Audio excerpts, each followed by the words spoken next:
Hi there guys, and welcome back to the channel. So the intro of the video I actually did yesterday, and it's a bit of a moody day yesterday, and today is lovely and sunny, which is great for when you're driving this car here. So what I'm in today is a 2017 67 plate BMW M4. And the reason I say it's a 2017 67 plate is because that is a facelift model. So they actually facelifted it in 2017. You get a slightly different media screen, slightly different headlight setup and things like that. So it's almost like the last of this era before it then became what is the newer shape M4. So powered by a 3-litre straight six twin turbo. Straight six has obviously been in the line of BMW for quite some time, and I really am a big fan of this engine. Some of you don't know, but I actually used to work for a BMW main dealership. It's quite a big one, local to me, and I was there for a couple of years. And before that, I was never really that fussed about the BMW brand. I wanted to get into it because it's obviously a bit of a prestigious one to be in, but never really paid too much attention to them. And then when I started working there, obviously they want you to feel all the passion and everything for it, but I genuinely did, and I still do now, really like what BMW produce. There are certainly pros and cons to all of it, as there always is, but as a brand, I think they're really quite cool. I think aesthetically, the BMW M4 looks very pretty. I do think it's quite subtle though. I'm a bigger fan of the M3 of this era, because in the M3 you can definitely tell whether you're looking at an ordinary 3 series rather than an M3. With the 4 Series, not so much, because they don't actually flare the arches on the rear or anything like that. Oh, a very nice old Ferrari gone past. They don't necessarily flare the arches of the rear or anything like that. A little bit obviously different on the front, they are slightly wider. And of course you do have that diffuser with the 4-port exhaust. So you can tell, after looking at it for a minute or two, but the M3 is a bit more striking of like, yes, that is undoubtedly an M3. An M4 from a distance you can be like, is it, or is it just a nice 430 or even a 420, because they all use the same body, and that I think could have been a little bit more accentuated on the rear with having those wider arches, but all in all, when you're inside, there's no doubt that it is an M4. We're just in its ordinary road going mode at the moment. It's very civilized, it's relatively quiet, and I might be talking a little bit louder than I normally do, but for the performance that this car gives, I'm not going to complain too much.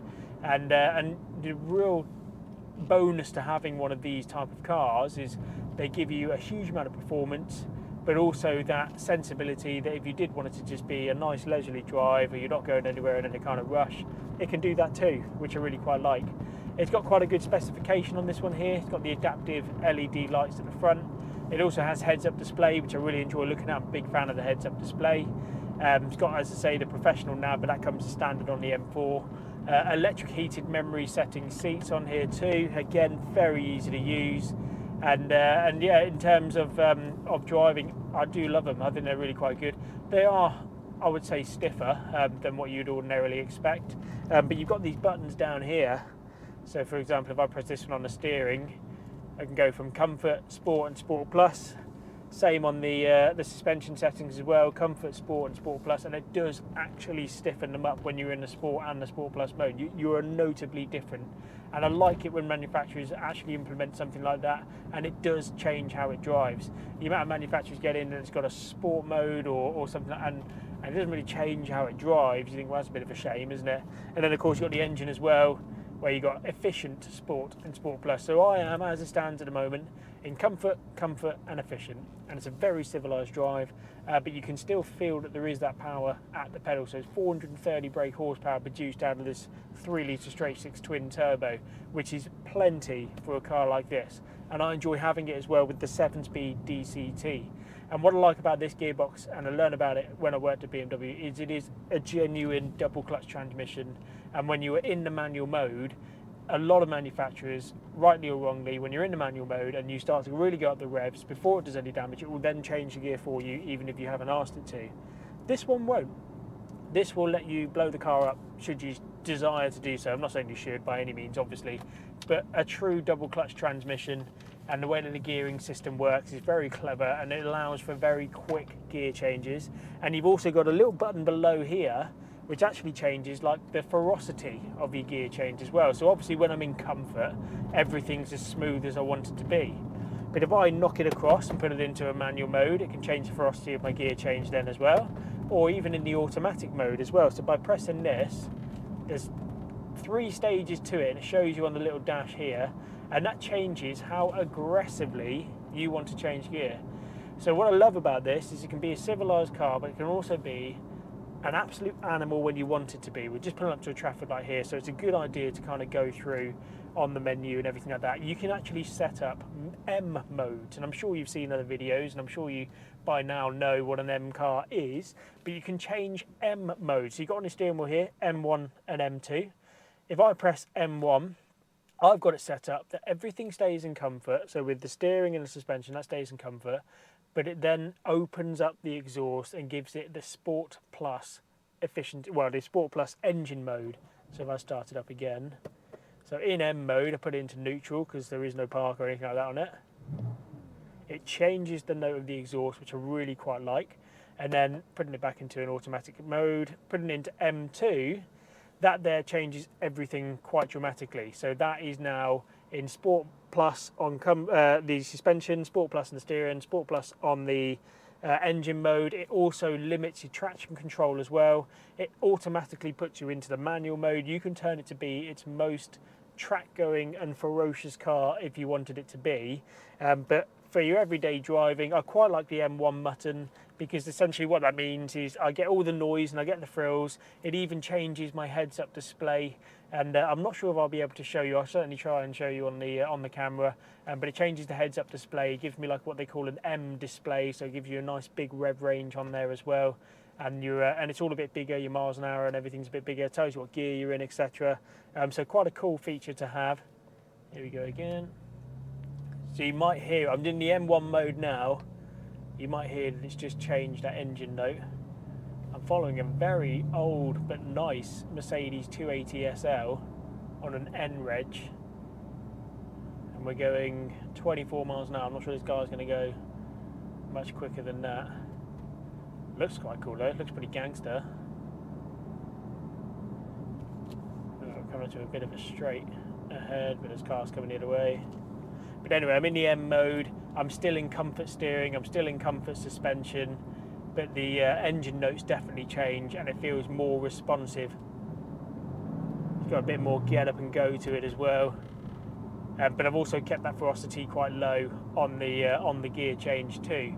But I like the fact that it's not just one M mode, but there's 2, because you can have it like this. I just want to have a bit of fun on this drive, but I don't want it to go into full track mode menace, pressing that into M1, and then M2, you should only realistically do it obviously on the track, or if you know the roads incredibly well and you know that they're clear and everything like that, you can put it into M2. Because what I like about this car also is it has all the power, all the performance that you would anticipate being an M car.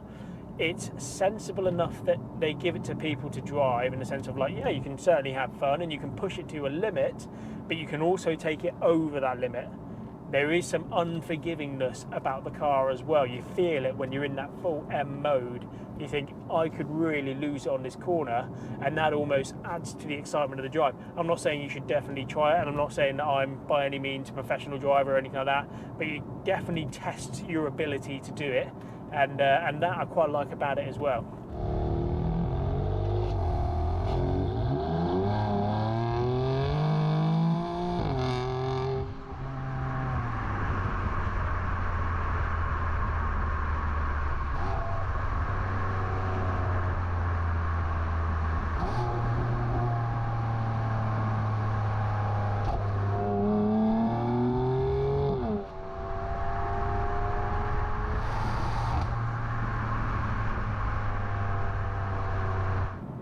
I finally made it around that old Merc. Very, very cool, very long car to overtake, but it wasn't going any faster than 30 miles an hour. So found somewhere safe, did the overtake, and obviously incredibly easy in this car, which is really quite cool.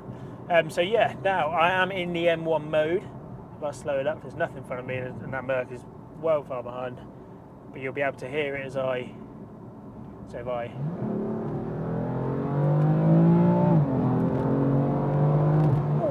God.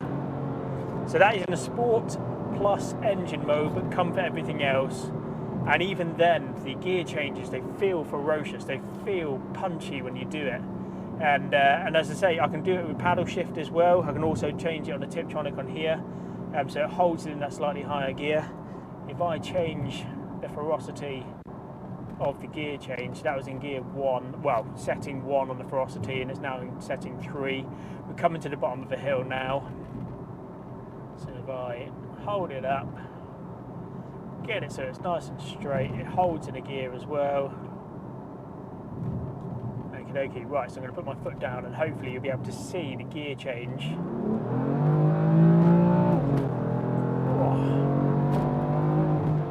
I mean, that is exciting. It doesn't matter who you are, whether you're the driver, the passenger, or anything like that. What a phenomenal bit of engineering. Absolutely excellent. And I love that I can change that setting on the gearbox. I don't need to plug it in. It's a button. Press that one now, put it back into the setting 1, press M1 again, and it then takes everything back, so it's a much more civilized drive, and I can just carry on as I was. As I say, with M2, everything's set up in M mode. The steering has instantly got heavier because it's in that Sport Plus mode. It's actually quite heavy to do that, which means that it obviously follows track of what you're doing a little bit easier as well. It takes away the assistance, because obviously it has all the electronics in the steering rack. It takes away that assistance, so it becomes a lot more raw. Suspension becomes stiffer as well. Engine note is really quite up there. I want it in an automatic mode because I don't trust myself to do the manual mode side of it, but if I wanted to do manual mode, as I say, I can do it on the paddle shifters, or I can do it on the Tiptronic here, but everything now is really raw. Just picks up and goes. Everything's sharp, and you have to really have your wits about it. And again, I love that about this car. It lets you have your fun on the roads where you know and you trust yourself and your driving abilities, and you don't want to be putting anyone into danger. Please don't ever do that. But you just feel that excitement that you get from this car, and it allows you to do it as well. But as I say, you can also feel at the same time, go around this lorry here, that you can mess it up quite badly, and that's almost what you want from these type of cars. Because you do that on a slightly damp day or anything like that. I've had it before. I've driven many of these cars. But you do that on a slightly damp day or something like that, your traction control light will be flashing, or if you're in the M2 mode, it will allow those rear wheels to spin. And of course, when that happens, you're going on a straight road, you can end up sideways. You don't want to be doing that. So, I mean, I get ever so excited talking about the BMW M modes and how that changes how it drives, and I think that's a huge part of this car. Obviously, it's meant to be a performance car, but let's talk more about the practicality of it as well. Yeah, I mean, it's a bit of a tight squeeze back there, but you could get 4 adults in there. It's not like some of these 4-seaters like the Jaguar XK that I've had in recently. It's realistically a 2-seater. The rear seats you're never going to get anyone into. Here you are going to get people into the back, which is quite nice. It's a 4-seater, and it's still got a boot as well. What I always say with these type of cars, and what many people say, is that it gives you an amazing, immense driving experience, but you can still take it to the airport with all your luggage in the back and everything like that, and do it in the comfort too. You've got your window switches and your power and fold mirrors over on your door card here. As I say, it has those automatic adaptive LEDs on the front, so that's on the automatic setting, and the adaptive bit is just on the stalk here. And what that does is that if there's a car coming the other way and you've got your high beam on, it'll dim the high beam almost around the car, so when it's come past you, then put your high beam on full again. It does it all for you. Cornering lights and everything like that, all nice and easy to have. Automatic wipers, again, very easy to use. The steering wheel is actually one of my favourites in any car ever, this era of BMW steering wheel. I think it looks fantastic. It's a lovely size, nice thick leather, and this being an M car, of course, has the cross stitching in the black, the blue and the red, which is always nice to see. Steering wheel controls, again, very easy to use. When you have it with the heads-up display, when you're going on the steering wheel, it actually brings up anything that you're doing on your heads-up display, and that's quite a cool feature to have. Volume controls, etc., all very easy. Cruise control, again, I like it. It's one of the easiest to set up. You press one button here, brings up a green light on your dash and does the speed that you're going, and then you knock it up on there, and that's it. You're in cruise control. Take my feet away from the pedals now, and it'll carry on. The second I touch the brake, it cancels it out. And then of course I've got my resume button as well, so that's nice and easy. Doesn't have the adaptive cruise, which I personally am quite happy about. I'm not a massive fan of the adaptive cruise on here. Another thing I quite like is obviously it's a keyless start, and above it is the button to turn off your stop-start technology. It's something that you just get used to every time you jump in. Turn it on, turn that off. And there's no lights on the dash, like, you know, with some manufacturers there'll be an orange light on the dash because you've turned it off, and I think, well, there's nothing wrong with the car, I've just turned off the stop-start. So I like the fact there's no lights on the dash. I come back myself on this here, following a caravan. It's always the way, isn't it? When you're in kind of performance car doing a review, you're following the slowest road going vehicles that they've got. Anyway, never mind. We're talking more about the interior spec anyway.